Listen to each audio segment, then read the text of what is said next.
প্রভাসের লাইফে আরও একটা ডিজাস্টার মুভি কালকি 2898 এডি। প্রভাসের উপরে আস্থা রেখে আরও একবার 600 কোটি টাকা জলে দিল প্রডিউসার এবং ডিরেক্টর। এই মুভির না আছে কোনো মাথা আর না আছে কোনো মুন্ডু, কিছুই বুঝতে পারবেন না মুভি দেখে। কোথার থেকে শুরু কোথার থেকে শেষ কি বলতে চাইছে, তার সঙ্গে জুড়ে দিয়েছে আবার মহাভারতকেও। একই কথা বারবার বলতে হয়, সেই হলিউড মুভির কপি করা। 10 থেকে 12টা হলিউড সিনেমার নাম বলা যাবে যে মুভিগুলো থেকে ডিরেক্ট কপি এবং পেস্ট করা হয়েছে এই মুভিতে। প্রভাসকে দেখে লিটারালি জোকার মনে হচ্ছে এই মুভিতে।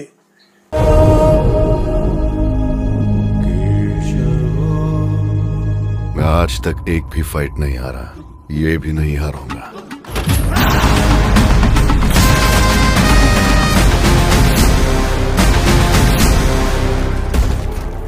इस बार मैं प्रिपेयर होके आया हूं, आजा। প্রভাস মানেই বক্স অফিস রেকর্ড ভাঙা নয়, প্রভাস মানে বক্স অফিসে নতুন নতুন রেকর্ড করা। প্যান ইন্ডিয়ার নাম্বার 1 সুপারস্টার, যে রেকর্ড ভাঙে না, নতুন নতুন রেকর্ড তৈরি করে। তো বন্ধুরা, কেমন আছেন আপনারা? আশা করি প্রত্যেকেই ভীষণ ভালো আছেন। আজ আমি চলে এসেছি কালকি মুভির রিভিউ নিয়ে। 27শে জুন বিশ্বজুড়ে রিলিজ হয়ে গেছে কালকি 2898 এডি। ফার্স্ট ডে ফার্স্ট শো এবং লাস্ট শো 2D এবং 3D দুটো ভার্সনেই দেখে নিয়েছি আমি মুভিটা। তারপরেও রিভিউ নিয়ে এলাম একটু লেট করে, তার কারণ আমি দেখতে চেয়েছিলাম পাবলিকদের রিয়াকশনটা ঠিক কেমন এই মুভি সম্বন্ধে। সবার প্রথম এই মুভির যে নেগেটিভ পয়েন্টগুলো আছে সেগুলো নিয়ে আপনাদের সঙ্গে আমি কথা বলবো, তারপরে আসবো পজিটিভ পয়েন্ট নিয়ে। থাম্বনেলটা দেখে নিশ্চয়ই বুঝতে পেরে গেছেন এই ভিডিওতে আমি আপনাদের কিন্তু কিছু স্পয়লার দিতে চলেছি, অল্প কিছু, যেটা অলরেডি অনেক ইউটিউবাররাই রিভিউ তো দিয়ে দিয়েছে বা বিভিন্ন নিউজ চ্যানেলেও দেখিয়ে দিয়েছে। এখনো যারা এই মুভিটিকে দেখেননি তারা চাইলে ভিডিওটি স্কিপ করতে পারেন। আগে থেকেই বলে দিলাম যাতে আপনারা ভিডিওটি দেখার পর আমাকে কমেন্ট সেকশনে গালাগাল না করেন। নিশ্চিন্তে থাকুন, সব কিছু স্পয়েল করব না, জাস্ট দুটো একটা স্পয়লার আমি আপনাদের দেব, না দিলে এই ভিডিওটা অসম্পূর্ণ থেকে যাবে। আর এই ছোট স্পয়লারের পর আমার মনে হয় না আপনারা মুভি দেখতে গেলে আপনাদের কিছু প্রবলেম হবে। যারা হেটার আছে তাদের উদ্দেশ্যে আমি এই কথাটি স্পেশালি বলছি, প্রভাস বা কালকি মুভির কোনো টিম মেম্বার বা টিমের তরফ থেকে আপনাদেরকে স্পেশাল ইনভাইট করে মুভিটিকে দেখানো হয়েছে বা বাড়ি থেকে জোর করে ডেকে নিয়ে আপনাদের মুভিটিকে কি দেখানো হয়েছিল বা দেখানো হচ্ছে কি? নয় তো না। আপনাদের ইচ্ছা হলে মুভিটি টাকা খরচা করে দেখবেন, আর যদি ইচ্ছা না হয় স্কিপ করে যাবেন। ইন্ডিয়ান ফিল্ম ইন্ডাস্ট্রিতে ফার্স্ট টাইম কোনো ডিরেক্টর বা প্রডিউসার এরকম দুঃসাহস করেছে মহাভারতের সাথে কানেক্ট রেখে কোনো একটা মুভি তৈরি করার। আপনি যা করে দেখিয়েছেন, ভারতবর্ষের প্রত্যেকটা সিনেমা লাভার আপনার কথা সারা জীবন মনে রাখবে। এর আগে অনেকেই অনেক কিছু তৈরি করার চেষ্টা করেছিল যেগুলো ছিল শুধুমাত্র কার্টুনগিরি, যার সব থেকে বড় উদাহরণ হচ্ছে আদিপুরুষ। প্রায় 700 কোটি টাকা খরচা করে তৈরি করা হয়েছিল আদিপুরুষ, আর 600 কোটি টাকা খরচা করে তৈরি করা হয়েছে কালকি 2898 এডি। দুটো সিনেমার মধ্যে কতটা আকাশ পাতাল তফাৎ আছে সেটা আপনারা মুভিটি দেখলেই বুঝতে পারবেন। তবে এই ভিডিওতে আমি যা রিভিউ দেব বা মতামত জানাবো সেটা কিন্তু সম্পূর্ণ আমার ব্যক্তিগত।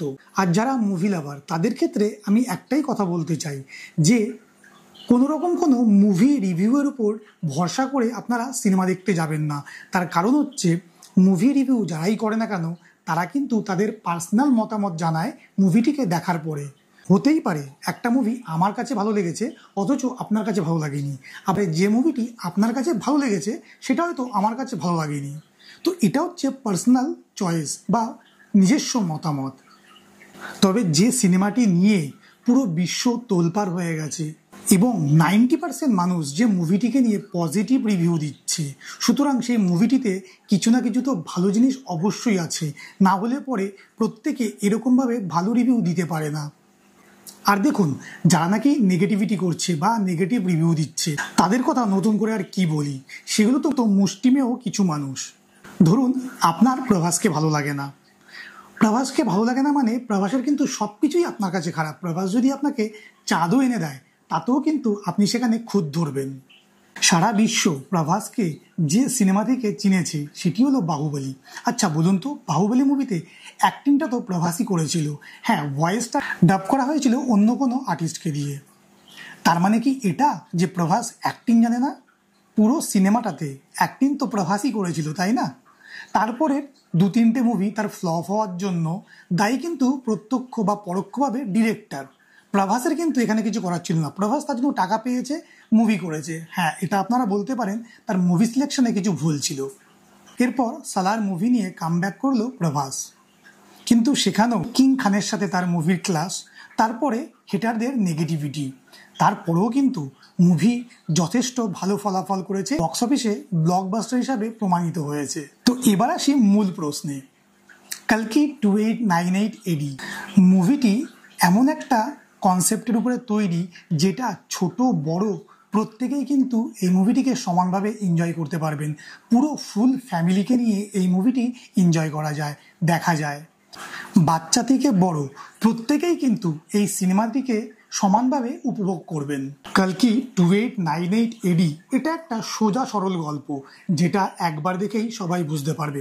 প্রথমত এটি হলো মহাভারতের সাথে কানেক্টেড।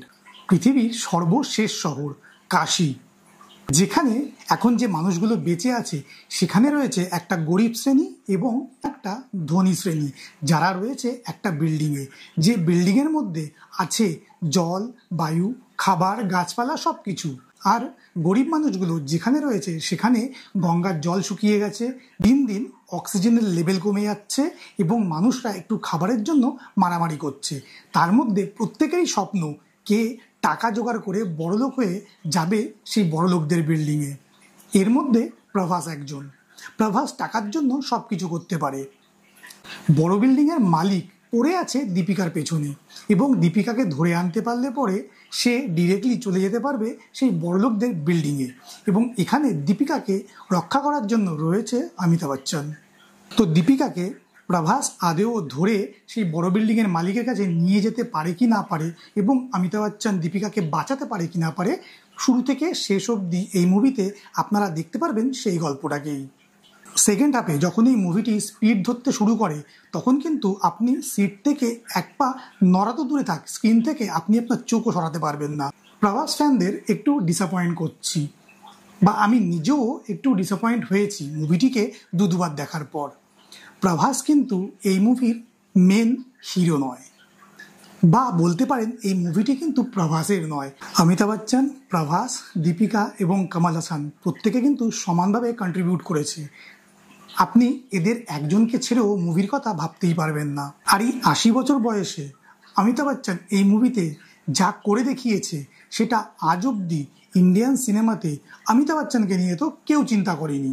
এই মুভির জন্য স্যালুট জানাই নাগাশ্রীন স্যারকে, যে এরকম একটা ওয়ার্ল্ড নিজের মাথায় চিন্তা করতে পেরেছে এবং সেটা আমাদের সামনে তুলে ধরতে 100% সক্ষম হয়েছেন। ইন্ডিয়ান সিনেমার হিস্ট্রিতে এটা হলো সেই প্রথম মুভি যেটাকে দেখে আপনাকে ইন্ডিয়ান মুভি মনেই হবে না, মনে হবে আপনি কোনো একটা হলিউডের মুভি দেখছেন।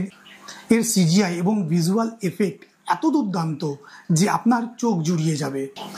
মুভিটিতে 5টা ক্যামিও আছে। 5টি ক্যামিওর মধ্যে 4টে তেমন একটা এফেক্ট কিন্তু ছাড়ে না, জাস্ট তাদেরকে নেওয়া হয়েছে একটা ফানি মুমেন্ট ক্রিয়েট করার জন্য। তারপরেও আপনারা কিন্তু অবাক হয়ে যাবেন সেই ক্যামিওগুলোকে দেখে।